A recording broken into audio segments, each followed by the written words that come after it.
안녕하세요. 김현정입니다. 오늘은 무슨 얘기를 할까 하다가 부동산이 왜 끝없이 오르나에 대한 얘기를 좀 하려고 합니다. 그 원인은 굉장히 간단해요. 근데 간단하다가 아니라 굉장히 많습니다. 여러 가지가 있는데 핵심적인 얘기만 몇 가지를 할게요. 부동산은 사실 인간의 활동에 대한 상품입니다. 그러니까 무슨 얘기냐? 사람이 없으면 부동산도 오를 수는 없어요. 실제로 산과 들과 초원만 있는데 부동산이 오를까요? 아무도 사질 않는데 그렇기 때문에 일단 사람이 있어야 됩니다. 첫 번째, 인구가 감소하는 거는 즉각적인 효과를 미쳐요. 그럼 왜 우리나라는 인구 감소하는데 하락 안 하는데 왜 오르는데? 그게 이제 보조적인 요인들이 추가가 되는 겁니다. 사람이 사는데 사람이 뭘로 사죠? 부동산을 살 때 돈으로 삽니다. 화폐라는 얘기를 하는데 화폐를 사게 돼요. 그러면 사람이 부동산을 살 때 화폐가 없으면 어떻게 될까요? 예를 들어 내가 A라는 건물을 되게 사고 싶어요. 10명의 사람이 있다고 치자고요. 나 포함 10명의 사람이 있는데 다들 100원씩 들고 있습니다. 그럼 그 건물을 얼마에 살 수 있을까요? 100원 정도 주고 살 수 있을 거예요. 어떤 사람은 200원 들 수도 있겠죠? 그럼 그 사람이 200원 주고 살 수 있습니다.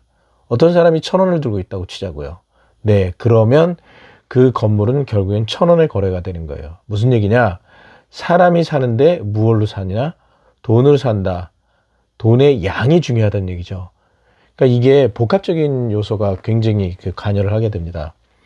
우리가 화폐라는 구조를 보면 통화량은 거의 끝없이 올라가게 되어 있어요. 이렇게 보면 어떤 얘기죠? 그렇게 따지면 통화량이 끝없이 올라가기 때문에 부동산은 끝없이 올라가게 되어 있습니다. 그게 기본 원칙이에요. 그러면 통화량을 줄이면 당연히 부동산의 가격은 하락하게 됩니다.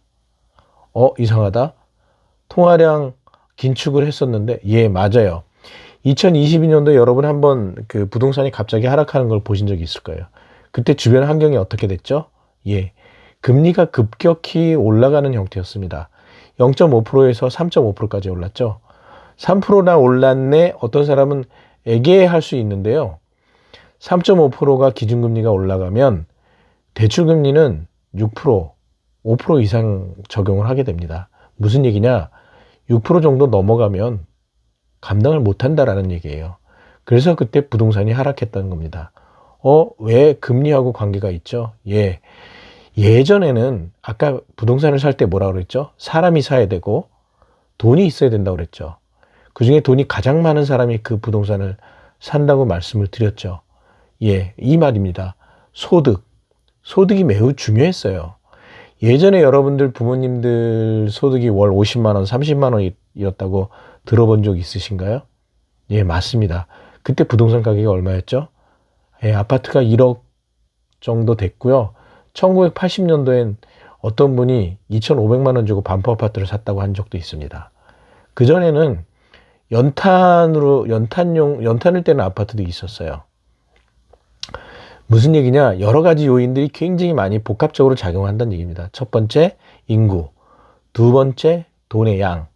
세 번째, 돈을 얼마나 많이 버냐는 소득. 이게 중요하죠. 그럼 이게 세 가지만이냐? 그렇진 않아요. 또 하나, 요새는 다른 현상이 있습니다. 왜냐? 수도권 집중. 지금 인구가 매년 한 12만 명씩 자연인구가 줄고 있어요. 그게 2020년도에는 한 3, 4만 명 정도 줄었다가 2022년부터는 거의 10만 명 이상씩, 12만 명씩 2023, 2024, 2025. 올해도 똑같습니다. 매달 10,000명 정도의 자연인구가 감소하고 있어요. 이제 겨우 3년 지났어요. 30년 지난 게 아니에요. 10년 지나면 적어도 120만 명이 줄겠죠? 그러면 20년 지나면 240만인가요? 아니요.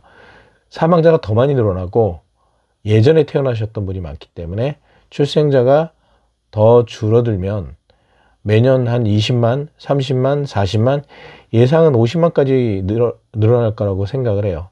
그러면 그때 부동산이 하락하느냐? 그건 또 아닐 수 있어요. 아까 말씀드렸죠. 통화량, 소득. 그 다음에 이제 네 번째가 정말 중요한 게 있습니다. 과거에는 누가 얼마를 갖고 있느냐 해서 집을 샀죠. 소득이에요. 아까 1,000원짜리, 1,000원을 갖고 있는 사람이 건물을 샀다고 칩시다. 그 사람이 1,000원 정도까지는 벌었는데 그 이상은 못 벌었어요. 그런데 건물 가격을 자기는 1,000원까지 있지만 다른 사람들은 500원, 300원, 100원이 있습니다. 내가 1,000원을 살라고 했는데 집주인이 1,000원에 안 팔겠다 그래요. 얼마? 1,200원에 팔겠다 그래요. 미친 거죠? 그래도 매도자 마음입니다. 그리고 매도자의 마음이 언제든 나는 팔 수 있다라는 심리적인 여유가 있어야 돼요. 또 하나 그런 분위기가 조성이 돼야 됩니다. 그럼 이 사람은 어떻게 하죠? 예, 대출이에요. 과거에는 소득으로 부동산을 샀지만 지금은 대출로 부동산을 삽니다. 이걸 우리는 신용이라고 부르는데 신용은 도대체 얼마나 가능할까요? 신용은 사실 무제한이에요. 예전에 일본에서 부동산 대출을 해줄 때 120%를 해줬습니다. 왜 120%를 해줬을까요? 예, 세금도 내고 내년엔 더 오를 거야. 그러니 20%더 해줄게. 이게 가능했어요. 지금 우리나라는 통제를 하고 있죠. 통제를 하고 있는데도 이 정도로 올랐어요. 왜 올랐죠? 예, 2022년도 내려갈 때 정부가 또 각종 특례 대출로 하락하는 부동산을 막아줬습니다. 대신 자금을 신용으로 빌려준 거죠. 얼마? 50조. 이런 모든 사회적인 요인이 상승으로 맞춰져 버리면 이것의 가격은 한도가 없습니다. 무제한 올라갈 거예요. 거기다가 정부가 돈을 계속 찍어내면 어떻게 될까요? 지금 뭐 하죠? 예, 경기가 어렵다고 뭘 합니까? 추경을 합니다. 추가 경정, 예산. 얼마요? 예, 20조? 30조? 하늘에서 그냥 돈이 뚝 떨어지는 거예요. 세금으로 거둔 것도 아니고. 이런 경제 구조하에서는 부동산은 영원히 오를 수밖에 없습니다. 특히 수도권 부동산. 왜요? 모두가 좋아하니까. 요즘은 또 어떤 현상이 일어나요? 예, 지방에 사는 사람이 자기 아파트를 팔고 서울의 아파트를 전세 끼고 삽니다. 자기는 지방에서 전세로 살고. 왜 그래요? 자기가 갖고 있는 지방의 부동산은 빠지고 있어. 그리고 서울 수도권은 계속 오를 거야. 뭐가 들어갔죠? 예, 심리가 들어갔습니다. 제일 중요한 건 원칙적으로 심리예요. 모든 것을 다 아우르는 게 첫 번째는 인구겠지만 첫 번째와 두 번째는 제가 볼 때는 심리입니다. 아니, 심리가 더 중요해요. 아무리 인구가 많아도요, 심리상 빠질 거라는 확신이 서면 부동산은 하락할 수밖에 없습니다. 단 10명만 있는데 부동산이 100개 정도 있다고 치자고요. 그 중에 나는 살 수 있는 거 10채라고 그랬죠? 그러면 그 5채에 10명이 달라붙으면 어떻게 될까요? 시중에 100개의 부동산이 있는데 아무도 관심이 없어요. 5개에만 10명이 달라붙어요. 두 사람씩. 경쟁이 될까요, 안 될까요? 네, 경쟁이 됩니다. 가격이 올라갈까요? 당연히 돈이 있으면 올라갑니다. 그래서 웃기는 일이 벌어지는 거예요. 실질적으로 인구가 많이 감소를 해갖고 집이 100채가 90채가 남아돈다고 치자고요. 90채가 남아도는데 나머지 10채를 갖고 혹은 나머지 5채를 갖고 20명, 30명이 달라붙어서 그것을 얻기 위해 싸우는 거예요. 그 가격이 어떻게 될까요? 예, 가격이 올라가게 됩니다. 굉장히 복잡하죠? 예, 맞습니다. 그러면 다시 순서를 내볼까요? 부동산은 첫 번째 심리입니다. 그 심리를 조성하는 것이 인구이기도 하고요. 또 하나, 그 다음이 소득입니다. 그 다음이 또 뭐죠? 신용이에요. 대출. 여기서 모든 것들이 조금만 상승으로 돌아버리면 시너지 효과를 내게 됩니다. 그래서 정말 2022년도에 부동산 하락을 보셨던 것처럼 진짜 부동산을 하락을 시키려면 공급이 중요한 게 아니에요. 우리가 수요와 공급 얘기를 하는데 수요를 잡아야 됩니다. 그러니까 어떤 사람은 이런 얘기를 해요. 아, 세금 올리고 그리고 사는데 불편하게 거래세 올리고 보유세 올리면 되지 않냐. 이거는 수요를 억제하는 게 아니에요. 수요를 억제하는 거는 수요에 대한 심리를 망가뜨려야만 수요가 억제되는 거예요. 다 볼까요? 2022년도에 금리를 급격히 올렸습니다. 그리고 뭘 했죠? 예, 대출을 막았어요. 아까 뭐라고 그랬죠? 심리, 인구, 소득, 그 다음에 신용이 막혀버립니다. 여지껏 소득까지로 커버를 했는데 심리, 그러니까 그 신용으로 넘어가는 그 상태에서 대출을 막아버리면 어떻게 되죠? 예, 그럼 부동산이 타격이 옵니다. 거기에다가 기존에 대출 받았던 사람한테 금리를 확 올려버립니다. 얼마까지? 소득으로 감당이 안 될 때까지. 예를 들어서 내가 1년에, 아니 월에 500만 원씩 벌어요. 그래서 기존에 한 3% 이자로 대출을 확 땡겨갖고 한 200만 원씩 이자를 냈습니다. 소득이 안 늘죠. 인플레이션이 발생해도 급여는 잘 안 늡니다. 그것은 왜 그러냐면 어느 누구나 자기가 돈을 더 많이 갖길 원하기 때문에 급여를 잘 안 올려주는 현상이 있어요. 그건 넘어가도록 하고, 그러는 경우에 내가 200만 원씩 생활비 300 쓰고 200 쓰고 있는데 대출금리가 따따블이 올랐다고 칩시다. 600으로 올랐다 칠게요. 감당이 가능할까요? 감당 못해요. 그래서 2022년도에 부동산이 매물이 나오고 하락한 겁니다. 무슨 얘기냐? 대출을 막고 금리를 올려버리면 지금의 부동산 시장은 그냥 무너집니다. 그래서 정부가 2022년도 하락할 때 2023년도에 특례라는 이상한 걸 붙여서 대출을 깔아준 거예요. 50조를. 50조가 얼마나 어마어마한 돈인지 아세요? 전체 대출 부동산 시장이 대략 뭐 한 3천조? 4천조 되는 것 같은데 뭐 정확하게는 모르겠습니다. 이건 제가. 50조는 우리는 거래되는 금액을 막아주면 되는 거예요.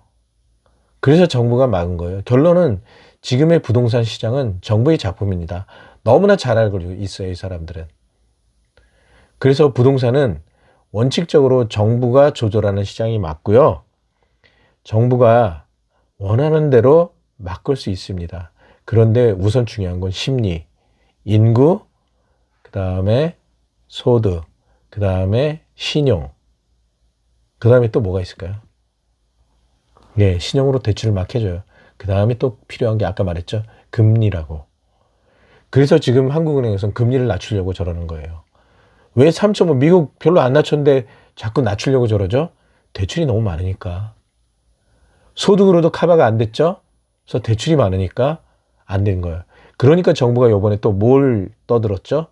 모기지. 정부 보증 모기지. 정부가 대신 모기지를 대출 어느 정도 감당을 할 테니 또 사라. 결국엔 정부가 계속 판을 까는 거예요. 상승하도록. 끝없이. 이게 영원할까요? 물론 영원하진 않을 겁니다. 근데 아까 말씀드렸죠. 통화량, 돈의 양, 소득이죠. 소득인데 갑자기 정부가 국채를 막 발행해서 돈을 막 찍어내요. 그럼 어떨까요? 감당 안 될 거예요. 분명히 말하지만 한 트럭에 돈을 들고 와서 달걀 하나를 바꿔가는 짐바브웨의 현상이 그렇게 일어나는 거예요. 그럼 원칙적으로 부동산은 정부가 통제 안 하고 그냥 놔두면 영원히 상승하는 자산입니다. 자, 그런데 여기에 부작용이 있어요. 뭐죠? 아까 제가 말씀드렸죠. 월급은 통화량이 그렇게 늘어나도 쉽게 오르지 않는다고. 왜요? 주는 사람이 그렇게 안 올려주거든요.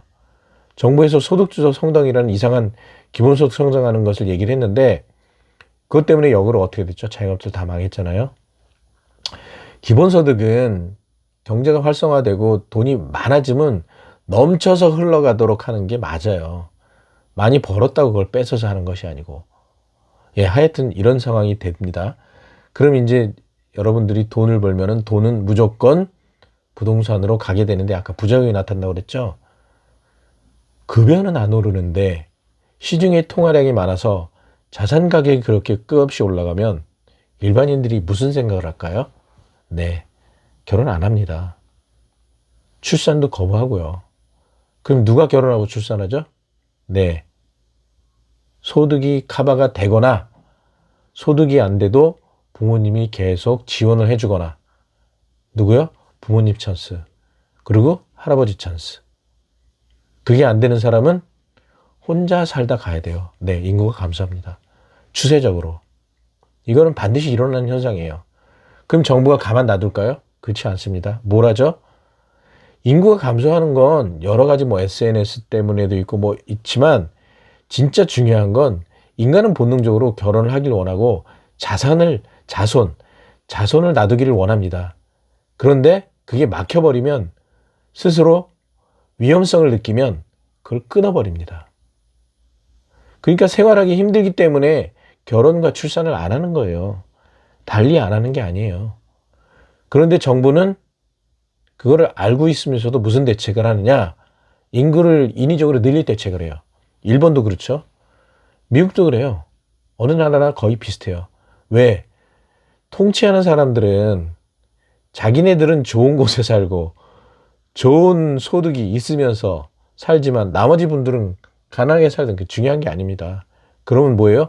이 체제가 유지되도록 원하는 거죠. 어떻게? 외국인 이민을 받아들입니다. 한 해에 30만, 50만, 100만, 200만씩. 캐나다가 작년에 300만이 들어왔던 걸로 알고 있어요. 그래서 어떤 일이 벌어졌죠? 부동산 값이 오르면서 난리가 났고요. 국민들이 떠드는 바람에 물론 미국하고 연계도 돼 있지만 총리가 그만뒀습니다.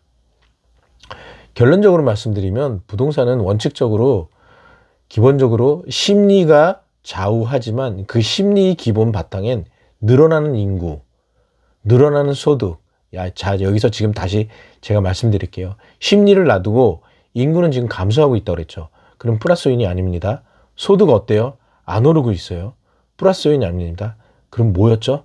네 번째 대출입니다. 신용으로 앞에 위에 것들을 다 지금 밀어붙이고 있는 거예요. 그럼 신용을 막아버리면 어떻게 될까요? 그 다음에 뭐였죠? 금리. 그래서 금리를 계속 낮추는 겁니다. 신용을 무너뜨리고 금리를 올리면 어떻게 될까요? 아까 말한 2022년 그 일이 그대로 벌어집니다. 그래서 부동산을 사실은 영원히 올라가는 거예요 라고 말하지만 정부가 충분히 하락시킬 수 있어요. 일본처럼. 그러고 나면 어떤 일이 벌어지냐? 사람들 머리에 심리가 박힙니다. 와, 부동산 잘못 투자했다간 인생 날아가겠네. 예, 맞습니다. 최종적으로 심리에 영향을 깊이 박아버리면 부동산 시장은 살 수가 없어요. 그거를 방지하기 위해서 정부는 계속 올립니다. 부동산을. 왜 올리죠? 세금 때문에요. 자신들의 자산을 보호하기 위해서도. 오늘은 그래서 뭐 여러 가지가 있지만 부동산은 심리가 맨 위에 있지만 그 밑에 인구, 그 다음에 소득, 그 다음에 신용, 대출, 그 다음에 금리, 그 다음에 또 뭐였죠? 예, 아직 말씀 안 드렸지만 부동산의 공급입니다. 수요와 공급. 수요는 빼기로 할게요.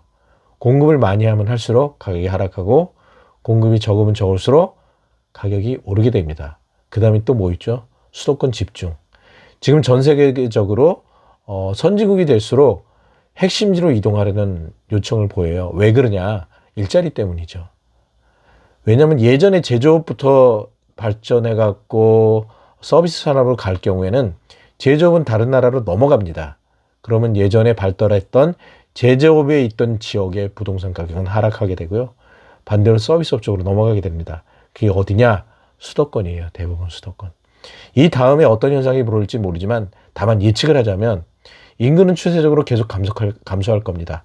그거를 얼마나 많은 이민으로 복구를 하느냐가 문제지만 1년에 50만 명씩 계속 외국으로부터 이민을 받을 수 있을까요? 아마 정부로서는 엄청난 부담을 느낄 겁니다. 왜냐? 그렇게 받아들이기 싶어도 국민들이 가만 안 놔둘 거예요. 정권 바꾸자고 할 거예요. 왜냐? 전혀 모르는 사람들이 들어와 갖고 이상한 말을 하면서 모든 문화적인 체계를 흔들어 놓을 거기 때문이죠. 예, 오늘은 부동산에 대해서 잠깐 얘기를 했고요. 결국엔 부동산을 지금 상태는 정상은 아닙니다. 이 부동산을 원상으로 원래로 복귀할 수 있는 키는 누가 들고 있느냐? 정부가 들고 있어요. 첫 번째, 금리를 올리고, 두 번째, 대출을 해소하고, 세 번째, 네, 인구는 뭐 심리하고 인구는 소득은 그렇고 다 치고 금리를 올리고 대출을 해소하고 공급을 늘리는 형태. 그리고 수도권으로 몰리지 않도록 지방을 개발하기 위해서는 결국엔 제조업이 아니라 거기에 서비스업을 만들든지 금융업을 만들든지 해야 됩니다. 근데 그건 현실적으로 어렵기 때문에 그렇다면 결국엔 제조업을 다시 원상복귀를 하되 원가율을 낮출 수 있는 방법을 찾아야 됩니다. 그게 제가 봤을 때 현재 로봇 산업에 의한 것으로 보이는데요. 오늘은 부동산에 대해서 부동산은 구조적으로 어떤 원인에 의해서 상승을 하고 어떻게 하락시킬 수 있는지 말씀을 드렸고요. 이 키는 결국엔 정부가 들고 있다는 것을 제가 말씀드리고자 하는 핵심입니다. 네, 이상입니다. 감사합니다. 김민정이었습니다.